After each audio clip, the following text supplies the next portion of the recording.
I'm Senitha Senanayake. Before we take a look at the stories that we've got for you this afternoon in detail, let's take a look at the headlines.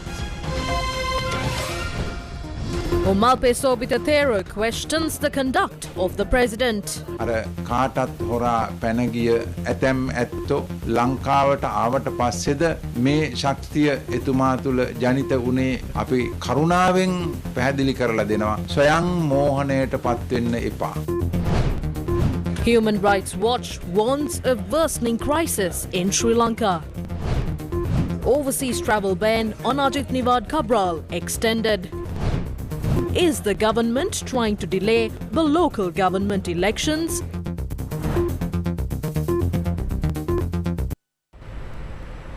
On to your top story this afternoon. Sri Lankan President Ranil Wickremesinghe has said that he will not allow for the country to become a beggar nation.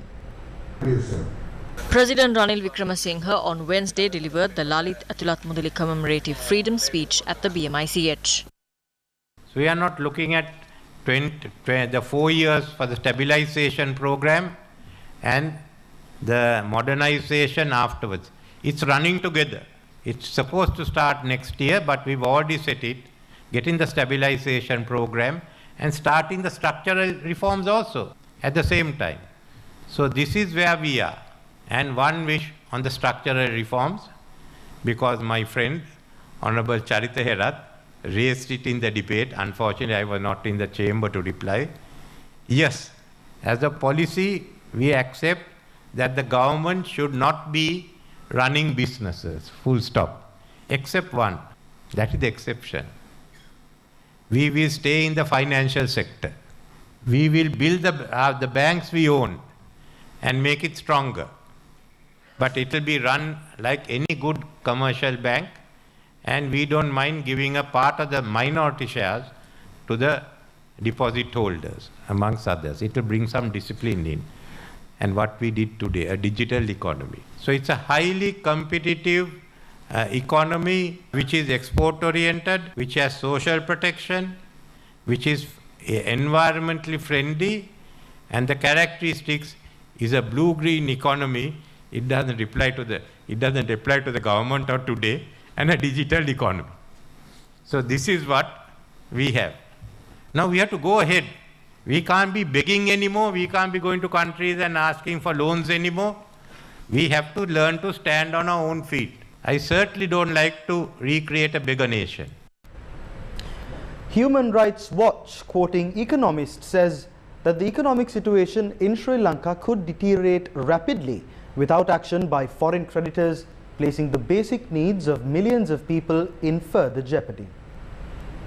The Human Rights Watch said that to stabilize the economy, international creditors should agree to restructure Sri Lanka's debt so that the country can secure final approval for the International Monetary Fund loan and financing from other global agencies. Human Rights Watch added that Sri Lanka's major foreign creditors, including China, Japan and India, should urgently mitigate the adverse human rights impacts of the economic crisis. It also said that the IMF should use its procedures to make needed funds available as soon as possible, putting into place safeguards to protect people's economic and social rights. The overseas travel ban on former Central Bank Governor Ajit Niwad Cabral was extended to the 15th of December by Colombo Additional Magistrate Harshana Kakunawela on Thursday. Former Provincial Governor Kirti Tennakon had filed a private plaint against Ajit Niwad Cabral, and it was taken up on Wednesday the 23rd, where counsel for Cabral filed preliminary objections over the matter. Counsel for the complainant, Maitri Gunratna PC, had informed court that submissions will be filed against the preliminary objections, and he was ordered to file the submissions before the 15th of December 2022. Kirti Tennakon had filed a complaint against the former central bank governor, claiming that the decision made by the latter resulted in the present crisis in the country. Meanwhile, Venerable Dr. Omalpe Sobita, Chief Sanganayaka of the Dakshina Lankava of the Ramana sect, was critical over President Wickremesinghe's comments to Parliament. Ranil Wickremesinghe Mahatma කරන සාහසික ප්‍රකාශය Ranil Wickremesinghe made an outrageous statement. We see it as a challenging statement. We are astounded to see Ranil Wickremesinghe, who is said to follow Lichavi principles, making such a statement.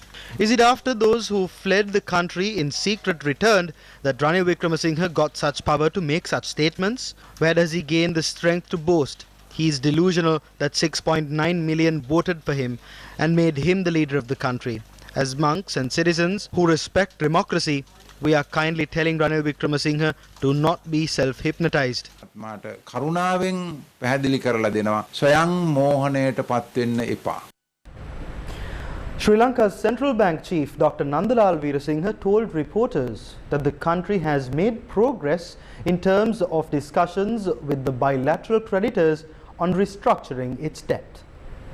Not that last meeting was postponed. We continue to have engagement with both. The first one is to obtain financing assurances from bilateral creditors. That is, we are in the process. We have made very good progress in terms of our discussion. And as you know, there were several meetings with our bilateral creditors. We continue to engage, and we are getting. We have made good progress, and we are making a good progress. And it's most probably the December target. Still too early to say whether we would not be able to, but it will be a bit optimistic for us to be able to meet the December target. But if we miss that, probably still we have a time until January, that if we can get the assurances from our bilateral creditors within next couple of weeks, still we have a time, I think either December or January. We are very confident the way that the discussions are going ahead, we would be able to get assurances soon so that IMF can submit their proposal to the board sooner. And there are a lot of stories I see in the media saying that if we miss December, it will be next March. It's completely misleading. The IMF meeting, the board meetings, every week, at least 3 days a week, with a lot of items in the agenda. I think if we miss December, it's not a big deal. Obviously, we can go to the board in January. Sri Lankan Airlines CEO Richard Natal was upbeat on support of global travel trade for tourism revival in the country, however, expressed concern over the exodus of pilots from the airline that is in its early stages. As Sri Lankan Airlines, we carry perhaps 60% of the tourists that come to the country. We also have 37 sales offices around the world, and we are the first point of contact with many of those tour operators and travel agents that sell to the country. And what has really become clear over the last sort of 5 or 6 months is that the challenge is not so much in selling Sri Lanka as a destination in terms of what you can see here. The concern has been from the foreign press and after the travel advisories that perhaps it's not safe. So we had a look, and what we said is that rather than spending lots of dollars that the country doesn't have in going out and visiting other countries to try and promote the country, really what we need to do is we need to bring the key sellers of the country actually into Sri Lanka itself to show them that nothing has changed and the country is absolutely safe, ready, and it's time for tourism to come back. So what we have just done is we have just brought in 170 key travel agents and the people who historically have sold Sri Lanka from around the world. They now understand that Sri Lankan food is still there. The challenge is food poverty for Sri Lankans, which tourism can help by bringing dollars. It's not lack of food. The CEO also commented on the government proposal of restructuring the national carrier. So I don't think any decisions have been made on that. We all know that it's part of the discussions that are going on with the IMF. We had paper that went on privatization that went through the aviation ministry to cabinet. Cabinet have, according to our understanding, asked the state-owned enterprises restructuring unit within the finance ministry to have a look and make recommendations. So that's where it's at the moment. Richard Natal also expressed concern over the early stages of a pilot exodus from the airline. We have restrictions on recruiting as a state-owned enterprise, and because of whatever reason, we are beginning to see an exodus. And many carriers in the world are looking for pilots. Pilots are an international commodity. We have some pilots who would never want to leave Sri Lanka. We have some people who will always want to go overseas. And we have some who will make that decision based on what they're paid and what's happening in the country and what they think they need to do. the numbers of people leaving has started to go up. So it's something that we're watching very carefully. It's something that we're discussing with the board. We're looking at what we can do about it. We also discuss with the ministry. And I think, you know, some of the first things that we'll be doing is we'll be trying to make sure that we have cadet pilot streams coming through to protect us. But yes, it's early days, but we're watching it very carefully, and I would be lying if I didn't say it's a concern. Villagers have succeeded in driving away the herd of wild elephants that were roaming around the Hambantota Balagaswawa on Wednesday. The villagers point out that this herd of about 20 elephants encroached on the village for several weeks and damaged crops. Recently, organic fertilizer worth more than 4 million rupees were produced to 265 farmers of Anuradhapura Man Kadavala Farmers Organisation for the Maha season. But the farmers point out that they received this organic fertilizer about a month after sowing paddy, even though the recommendation is that this fertilizer should be applied to the fields 7 days prior to sowing the fields. These farmers say that they have also received 332 cans of liquid fertilizer this time. Farmers point out that last season too, their crops were not benefited from this liquid. Although Anuradhapura farmers get this fertilizer free of charge, the All Ceylon Agrarian Federation points out that the government has spent a lot of money on this fertilizer. As you saw, the All Ceylon Agrarian Federation alleges that organic fertilizer, which was rejected by the farmers last season, has been purchased at a higher price and provided to the farmers for this season as well. Taking a look at another local news, villagers have succeeded in driving away the herd of wild elephants that were roaming around the Hambantota Balagaswawa on Wednesday. The villagers point out that this herd of about 20 elephants encroached on the village for several weeks and damaged crops. This herd roamed around the Hambantota Balagaswawa village for the last week, damaging property and crops. Although the villagers informed the authorities several times, the issue was not resolved. Elephants encroach the village at night and spend their afternoons in the Balagaswawa. The villagers worked together and drove away the herd of elephants temporarily. The Coconut Research Institute launched a program in Dankotua to control the spread of white fly disease related to coconut cultivation. White fly disease, which was first reported in Kegal district in 2019, has now spread to coconut plantations in Kalutara, Kampaha and Colombo districts. The Coconut Research Institute said that the disease has also spread in Kurunegala, Kandy, Galle, Mathura, Ratnapura and Putlam and Hambantota districts. Due to this disease, the green colour of plant leaves decreases and the tissues become yellow, resulting in a decrease in productivity. In order to control the damage caused by the whitefly, a program of spraying a mixture of coconut oil and soap powder was launched in Dankotu. The Handala Pamunugama Joint Farmers Movement says that their small-scale fishing jobs have been threatened by taking sand to fill the western terminal. Two companies were given contracts to build the west terminal of the Colombo port. The small-scale fishermen are engaged in fishing in this sea area. Given this backdrop, this is the 12th or 13th time where they have landfilled this area. Our problem is they are constructing ports at where we usually engage in fishing. That's our job. The ship carrying the sand for construction sails through the area where we do our fishing. So what will happen to the fishermen? Are we to give up on our career? Will anyone come and give us compensation? Those were the views expressed by the Handala Pamunugama Joint Fishermen Movement. Taking a look at more local news, a heated situation arose today during a protest held opposite the Kantale Pradeshya Sabha. This protest was staged against sand racketeering in Kenya.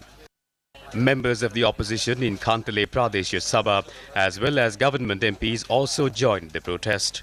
A heated situation arose when two more SLPP members representing the ruling party arrived at the protest site.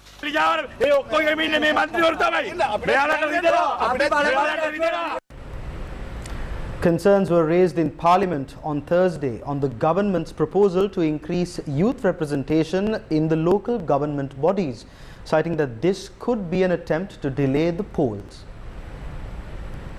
Based on the request made regarding the youth participation in politics, there is a huge discourse in society regarding an attempt to delay the provincial council elections. The relevant private members' bill was presented last April. It was presented a year ago. Today it has appeared on the agenda. The government has provided its support to this. I am happy that the support of the opposition has also been given. Accordingly, further functions of the private members' bill will happen. This cabinet paper has accepted the private members' bill I presented, giving the support of the government. Therefore, my private members' bill does not suggest a delay in elections.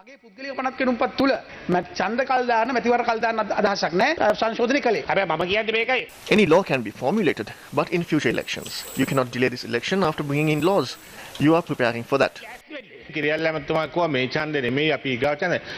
was Ajit Premadasa who brought this forward. I did not come here with the influence of an elite family. I came here with the cooperatives. They had the opportunity to enter politics under the age of 35. So did the Pradeshi Sabhas. The youth of this country does not have the opportunity. I would like to thank him and Sajid Premadasa for providing that opportunity. We propose that it be implemented in the coming elections.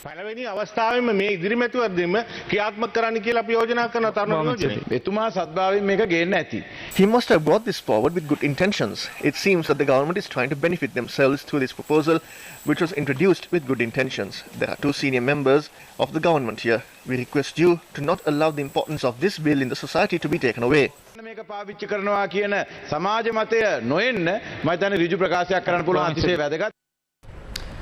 The fourth season of the flagship business project of the Daudi Boras of Sri Lanka, the Bora Business Expo 2022, will be held on the 26th and 27th of November in Colombo. Bora Business Expo 2022, which will be held at Havelock City Hall from 10 a.m. to 9 p.m. the 26th and 27th of November, aims to develop, foster, showcase and promote startups and SMEs with special emphasis on women entrepreneurship. Visitors will have the opportunity to source new suppliers and collaborate with vendors as well as indulge in traditional Bora cuisine. Sri Lankan cricket legend Mahela Jayawardene is expected to inaugurate the expo as chief guest, and it will provide a one-stop shop for those interested in discovering and exploring new business opportunities while also gaining inspiration from the Sri Lankan business community. A treasure hunt organized by 65 French tourist agents together with Sri Lankan Airlines, Walkers Tours and Cinnamon Hotels was held in Polonnaruwa on Tuesday. The event was organized for the 7th time to create awareness on tourist sites in the country. The organizers say the event focuses on increasing the number of French tourist arrivals to 100,000 within 2 to 3 years. Close to 30 tourists participated in the treasure hunt.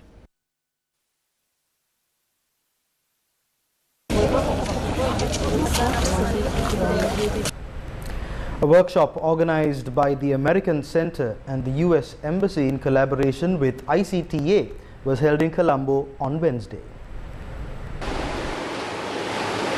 The workshop focused on smart agriculture practices to achieve food security at home. The event was held in collaboration with the ICTA, Trace Expert City, Code Gen, Algro, Nagaro, Central Startup Hub and Innovator Park International Private Limited for the women entrepreneurs and school agriculture and science teachers around Sri Lanka. The aim of the program was to empower women to make more entrepreneurs and find a solution for the food crisis that comes with the economic condition in Sri Lanka.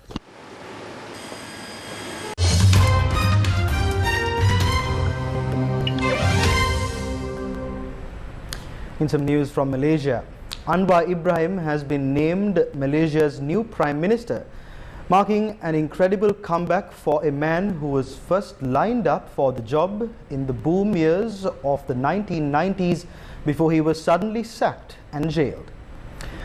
Anwar's coalition won the most seats in the weekend's election, but no one party or coalition emerged with 112 parliamentary seats majority necessary to form a government. Anwar's coalition and rival Conservative coalition under former Prime Minister Muhyiddin Yassin, which had won the second highest number of seats, both began negotiations to form a government.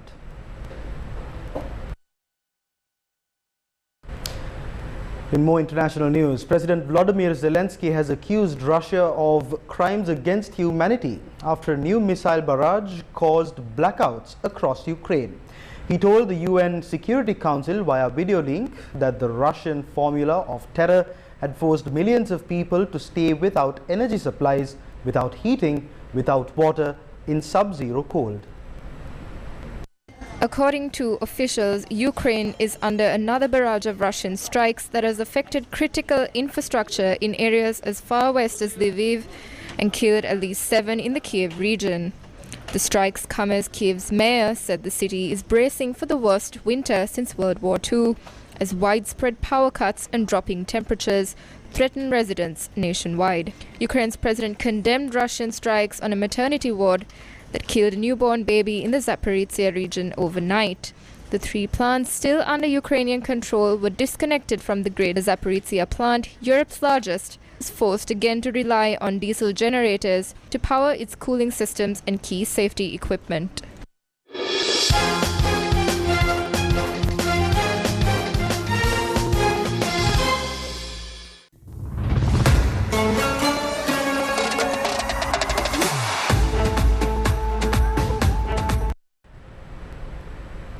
Four more games of the 2022 FIFA World Cup will be played on Thursday.